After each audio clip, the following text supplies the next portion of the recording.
हाय, hello, नमस्कार. स्वागत आहे तुमचं आणखीन एका नवीन लाँग व्हिडिओमध्ये.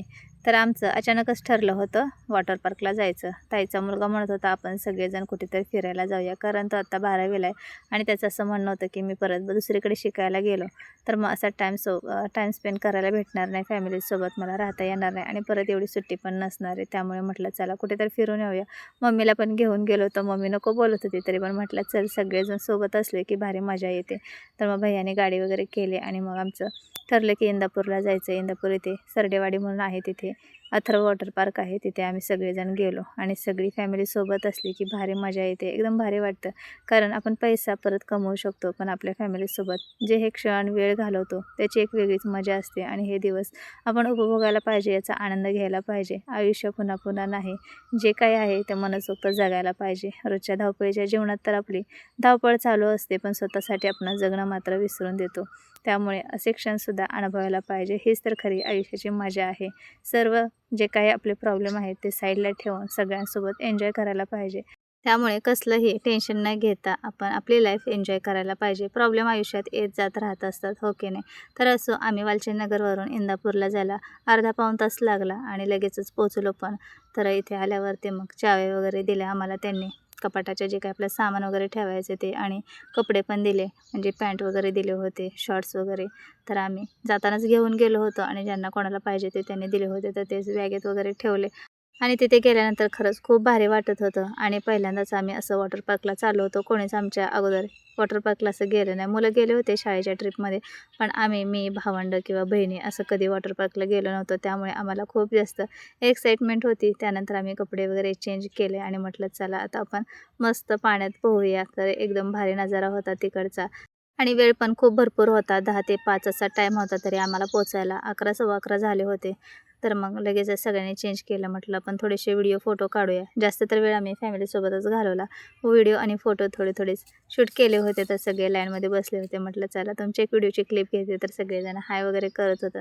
तर सगळे माझ्या बहिणी, परत वहिनी होती, आई आणि बहिणीची मुलं वगैरे सगळेच आम्ही सोबत होतो. स्विमिंग पूल होतं, परत 1-2 साईडला असे सगळे वेगवेगळे स्विमिंग होते. त्यामुळे खूप भारी वाटत होतं आणि एकदम गार होतं आणि तिकडे ना शिरवळ पडलेलं, त्यामुळे एक वेगळंच आणखीन भारी वाटत होतं. आणि आतमध्ये गेल्यावरती मस्त गाणे चालू होते. मग काय मी शांत बसते काय, माझा डान्स चालू झाला. आता मला काय भारी डान्स करता येत नाही, पण जसा येतोय तसा म्हटलं करायचा. आपण इथे एन्जॉय करायला आलोय, पैसे दिले ते काय वाया जाऊ द्यायचा नाही. फुल एन्जॉय करायचा, लाजून-बिजून अजिबात बसायचं नाही. मी, माझ्या बहिणींनी, परत बहिणीच्या मुलांनी, भावाने सगळ्यांनीच खूप डान्स केला आणि खरंच भारी वाटत होतं. तर भैय्या इथं ताईच्या मुलांना पोहायला शिकत होता. भैय्याला येतं, तर ताईच्या मुलांना येत नव्हतं. तर भैय्या आतमध्ये घेऊन गेला होता आणि आता ते व्हिडिओ खूप येतात. मामाच्या भरोश्यावर मुलांना पाठवायचं नाही. सेम तसाच हा सीन झाला होता आणि मला खूप हसू येत होतं. ते खूप घाबरत होते आणि भैय्या त्यांना आतमध्ये पोहायला घेऊन जात होता. आणि हा मोठा स्विमिंग पूल होता, त्यामुळे आम्ही नकोच बोलत होतो, तरी भैय्या आम्हाला बोलवत होता. तरी एक राउंड मारला भैय्याला पकडून पाण्यामध्ये. त्यावेळेस व्हिडिओ वगैरे काही काढला नाही. म्हटलं, सारखा मोबाईल तिथे पाण्याजवळ घेऊन जायला येत नव्हता, कारण पाणी वगैरे गेलं तर मोबाईल खराब होईल म्हणून मग थोडेसेच व्हिडिओ आणि फोटो काढले होते. तर इथे बाजूला छोटा स्विमिंग पूल होता, तिथे आमचे पाय पोहोचत होते. तर तिथेच खूप मजा केली आम्ही. मम्मीला पण आतमध्ये बोलवलं पाण्यात, नको म्हटली मम्मी, पायरीवरच बसली आणि इथे एकदम भारी वाटत होतं. तर आम्ही पोहलो, फोटो काढले आणि खरंच एकदम भारी वाटत होतं. आणि आल्यापासून मुलं आम्ही या स्विमिंगमध्ये, तिकडच्या स्विमिंगमध्ये, म्हणजे जिथे-जिथे पाय पोहोचतात तिकडे पोहत होतो, डान्स करत होतो. त्यामुळे मुलं तर आता दमली होती, त्यांना भूक लागली होती. म्हटलं, चला मुलांना काहीतरी चारूया. तिथे भरपूर सारं वेगवेगळं खायला होतं. मॅगी होती, परत थंड सगळे प्रकार होते, आणखीन भेळ वगैरे होती. पण म्हटलं, आपलं जे काही चार्ज दिलेलं आहे त्यामध्ये जेवण आहे, तर जेवण पण करायचं होतं. त्यामुळे मुलांना फक्त आम्ही खायला दिलं. म्हटलं, आपल्याला जेवणच करायचं, आपण डायरेक्ट जेवणच करूया, म्हणजे परत पोहता वगैरे येईल. आणखीन टाईम आपल्याला आहे भरपूर. तर इथे भैय्याने सगळ्यांना मॅगी, परत ना भेळ वगैरे खायला घातली आणि आम्ही सगळे मोठे जेवण करायला गेलो. जेवण पण छान होतं आणि मुलांनी थोडीशीच मॅगी भेळ खाल्ली. म्हटलं, चला पोट भरून जेवण करूया. मग त्यांना पण घेऊन आम्ही सगळेजण जेवण करायला गेलो. जेवण साधं सिंपल होतं, पण एकदम भारी होतं. चपाती, बटाट्याची भाजी होती, रस्सा भाजी, पापड, वरण-भात आणि शिरा होता.